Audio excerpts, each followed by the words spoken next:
I stepped into a workshop where time literally stood still, only to find an old craftsman trembling at the sight of my grandfather's pocket watch. It had stopped at exactly 12 o'clock. Not a second before. Not a second after. The old man didn't inspect the gears. He didn't ask how old it was. Instead, he quietly walked to the front door. Turned the sign from open to closed. Locked every bolt. Pulled the curtains shut. And whispered. "No one leaves until I'm certain it hasn't started ticking again."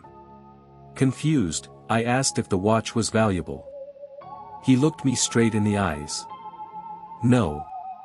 It's dangerous." Then he said something that has haunted me ever since. "I don't fear broken watches. I fear the ones that refuse to move past midnight." The workshop looked less like a repair shop and more like a museum abandoned by time itself. Hundreds of clocks covered every wall. Grandfather clocks. Pocket watches.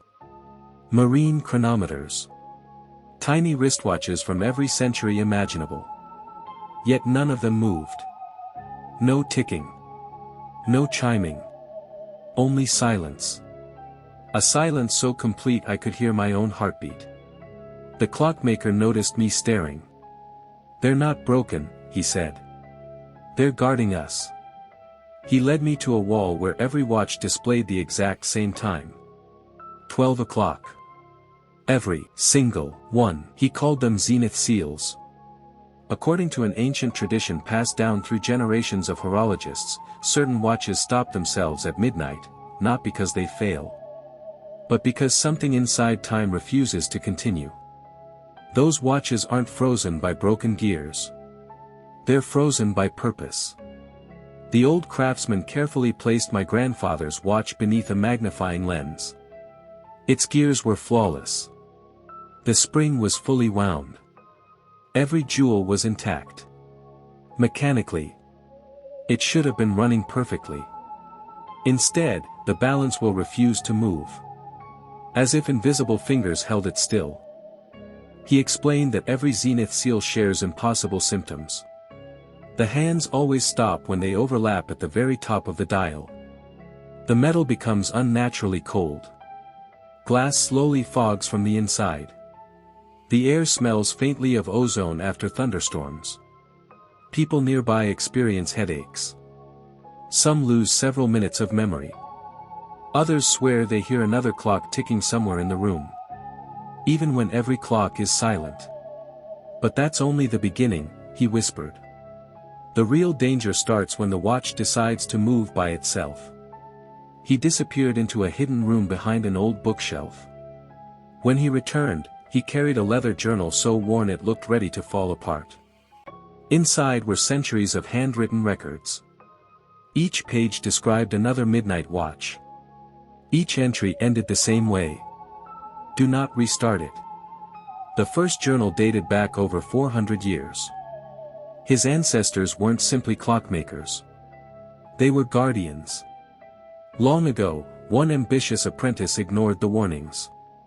He repaired a watch frozen at midnight. The following morning, an entire village vanished. No bodies. No footprints. No signs of violence. Only hundreds of clocks, all stopped at 12. Since then, every generation swore the same oath. Never repair a Zenith Seal. Instead, they inserted a block of pure lead beneath the movement. Not to fix it, but to make absolutely certain the hands could never slip forward. "My family hasn't been keeping time," the old man said. "We've been keeping something imprisoned." The craftsman unlocked an iron safe hidden beneath the floor. Inside was an old videotape. It contained the only known recording of someone forcing open a midnight watch. The footage began normally. A collector laughed as he removed the back casing. Nothing happened.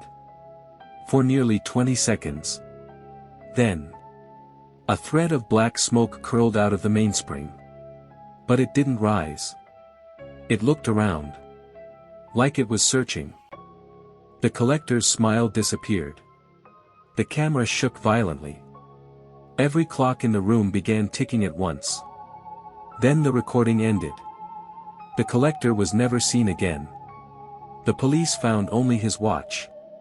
Stopped once again. At exactly midnight. The clockmaker believed some moments in history become so filled with fear, grief, and violence that they never truly end. Instead, they become trapped inside the nearest object measuring time. Waiting. Sleeping. Until someone releases them. As he finished speaking, I heard it. One tiny sound. Tick. The old man froze. Neither of us had touched my grandfather's watch. Yet the second hand had moved. 1 second. Tick. Every silent watch hanging on the walls vibrated together. Not loudly. Just enough to make the glass hum. The room instantly grew cold. My breath became visible. Then came another sound. Not from the watch. From somewhere beneath the wooden floor. Slow footsteps. Walking directly underneath us. The craftsman grabbed a heavy lead weight from a shelf. His hands shook so badly he nearly dropped it. With one swift motion, he pressed it against my grandfather's watch. The ticking stopped. So did the footsteps. For a long moment, neither of us breathed. Then, from somewhere inside the watch, came a whisper. Not loud. Not angry. Simply disappointed. Almost. The clockmaker confessed something he had never told anyone. There were fewer guardians alive now than ever before. Ancient clock towers were being modernized. Historic watches restored by collectors. Vintage mechanisms repaired for museums. Nobody knew the old warnings anymore.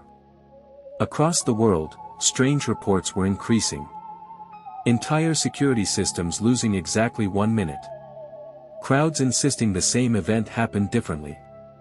People remembering conversations that never occurred. Children describing places that no longer exist. Most blamed technology.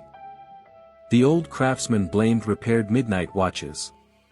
Every Zenith Seal that breaks. He said. Let's another forgotten moment return. And history doesn't like being disturbed. Before I left, the old man wrapped my grandfather's watch in black cloth. He refused payment. Instead, he handed me a small note. If this watch ever starts ticking, don't wind it. Don't open it. And whatever you do, don't let it reach 12:01. Years have passed. The watch still sits inside my desk drawer. Every night at exactly midnight, I open it just enough to make sure the hands haven't moved. They never do. Until last week. When I looked inside, the minute hand hadn't reached 12:01. It had moved only halfway. Just enough to tell me something inside is still trying to get out.